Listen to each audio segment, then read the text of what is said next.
Hello everyone, তো সবাই কেমন আছো? আশা করি সবাই খুব ভালো আছো। তো দেখো, তোমাদের নাম্বার সিস্টেমের একটা পার্ট নিয়ে আমি এসেছি। তো যে কোনো পরীক্ষায় তোমরা এর থেকে কোশ্চেন পাবে, ঠিক আছে? তো দেখে নাও, যে কোনো তোমাদের রাজ্য সরকার বা কেন্দ্র সরকার, রেল বলো, সমস্ত পরীক্ষায় তোমাদের এখান থেকে কোশ্চেন পাবে। তো প্রথমে দেখে নাও নাম্বার সিস্টেমের প্রথম কোশ্চেনটা দেখো। প্রথম হোল নাম্বার মানে 0, ঠিক আছে? হোল মানে অখণ্ড সংখ্যা।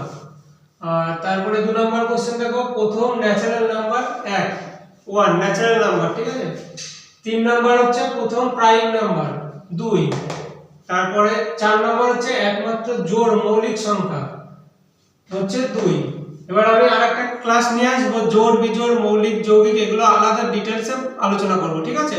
এখন তোমরা জাস্ট কিছু কোশ্চেন এনেছি, তোমরা দেখে নাও।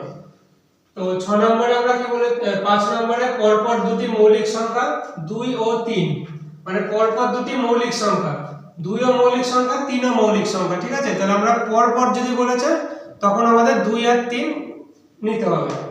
এবার 6 নম্বর বলেছে 2 অঙ্কের ক্ষুদ্রতম মৌলিক সংখ্যা কত? 2 অঙ্কের ক্ষুদ্রতম মৌলিক সংখ্যা বলেছে। তাহলে আমাদের ক্ষুদ্রতম মানে কি? ক্ষুদ্রতম মানে 1 এর পরে 0 যেগুলো থাকবে সেগুলো হচ্ছে ক্ষুদ্রতম, আর বৃহত্তম মানে 9 দিয়ে শুরু হবে, ঠিক আছে? তাহলে আমাদের এখানে বলেছে 2 অঙ্কের মানে দুটো জিনিস থাকবে, তাহলে 1 1 11, ঠিক আছে? আর তারপরে বলেছে 3 অঙ্কের ক্ষুদ্রতম মৌলিক সংখ্যা, 3 অঙ্কের মানে 1 0 1। আর তারপরে বলেছে 2 অঙ্কের বৃহত্তম মৌলিক সংখ্যা, বৃহত্তম মানে বললাম 9 থাকবে, ঠিক আছে? তাহলে 2 এর 9 97। আর 3 অঙ্কের বৃহত্তম মৌলিক সংখ্যা 3 অঙ্কের, এটা ছিল 2 অঙ্কের, আর এটা হচ্ছে 3 অঙ্কের, দেখো দুটো 9 তারপর একটা 7। তারপরে 4 অঙ্কের ক্ষুদ্রতম মৌলিক সংখ্যা 1009, ঠিক আছে? এই হচ্ছে তোমাদের নাম্বার সিস্টেমের কিছু কোশ্চেন। এর মধ্যে তোমরা ম্যাক্সিমামই কোশ্চেন দেখতে পারবে, মানে যে কোনো পরীক্ষায় তোমরা দেখতে পারবে, ঠিক আছে? এবার আরো কিছু আছে এক্সট্রা তোমাদের 1 থেকে 100 এর মধ্যে 1 থেকে 100 এর মধ্যে শূন্য কতগুলো আছে, ঠিক আছে? সেইটা তোমাদের কাউন্ট মানে তোমরা যদি না জানো তাহলে কাউন্ট করতে করতে তোমাদের সময় নষ্ট হয়ে যাবে। তাহলে আমাকে জানতে হবে শূন্য মানে 11টা আছে, মানে 1 মানে 10 20 এরকম ভাবে সব শূন্যর সংখ্যাগুলো আমাকে নেব, ঠিক আছে? সেই শূন্যগুলো কত আছে? 11টা টোটাল, আমি পাশে লিখে দিয়েছি, দেখো।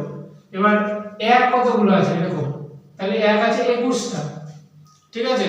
এরকম ভাবে তোমরা 2 এরকম ভাবে 3 বার করবে নিজেরাই, ঠিক আছে? এগুলো তোমাদের মানে শর্ট কোশ্চেনে দিয়ে দেবে। এবার তোমরা যদি ওগুলো বের করতে থাকো অনেক টাইম লাগবে, এগুলো তোমাকে জেনে রাখতে হবে, ঠিক আছে? এবার বলেছে 1 থেকে 100 এর মধ্যে ডিজিট, ঠিক আছে? ডিজিট কতগুলো আছে? 192টা, মানে ডিজিট বলতে 1 2 এরকম ভাবে চলবে, আবার 11 এরকম ভাবে, এরকম ডিজিট, ঠিক আছে? কতগুলো আছে? 192। তো এই হচ্ছে তোমাদের ক্লাস। তো দেখো, এখান থেকে তোমরা ম্যাক্সিমাম অনেক কোশ্চেনই পরীক্ষায় দেখতে পারবে, ঠিক আছে? তো এই মানে তোমাদের ক্লাসটা কেমন লাগলো জানিও।